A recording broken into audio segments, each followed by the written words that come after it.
திருவல்லிக்கேணி பெண்பிள்ளை இரகசியம் 85ஆம் இரகசியம்.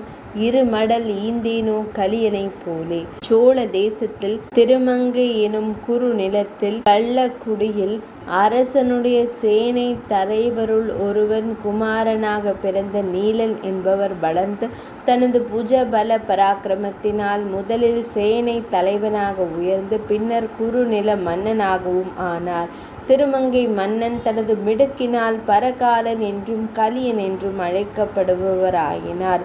திருமங்கை மன்னன் எம்பெருமானின் அருளுக்கு இலக்காகி பெருமாளால் திருத்தப்பட்டு மயர்வர மதிநலம் அருள பெற்று திருமங்கை ஆழ்வாராகி எம்பெருமானிடம் ஆராத மையல் கொண்டு அவர் உகந்தருளி சேவை சாதிக்கும் அர்ச்சா ஸ்தலங்களுக்கெல்லாம் சென்று சேவித்து பெருமாள் புகழை கலியனொலி மாலை என்று போற்றும்படி பாடலானார்.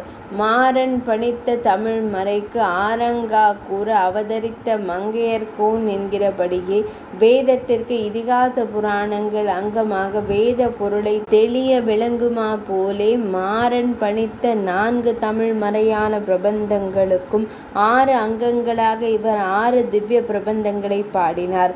அவற்றுள் 2 சிறிய திருமடல் பெரிய திருமடல் என்பவை. இவர் வாழி திருநாமத்தில் இளங்கெழு கூற்றிருக்கு இருமடல் ஈந்தான் வாழியே என்று போற்றப்படுகிறார். மனமொத்த தலைமகனும் தலைமகளும் பிரிய நேர்ந்து நாளாக தலைமகன் பிரிவை தறியாத தலைமகள் துணிந்து செய்யும் ஒரு சாகச செயலுக்கு மடலுறுதல் என்று பெயர்.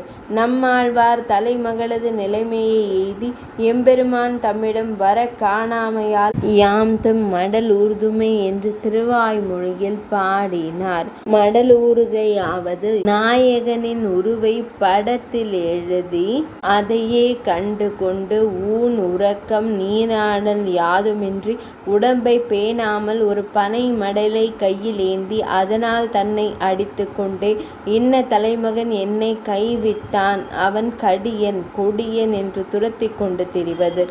இதை பிரபந்தங்களில் விஸ்தீகரித்தார் ஆழ்வார். சிறிய திருமடலின் முடிவில் பெருந்தெருவே ஊராரே கழலு மோதராதொழியே நான் வாரார் பூம்பெண்ணை மடல் என்று தம் உறுதியை வெளிப்படுத்துகிறார். பெரிய திருமடலிலும் அப்படியே மடல் ஊறுதல் அதிபிரவிருத்தி ஸ்வரூபத்தை அளிக்கும் செயல்.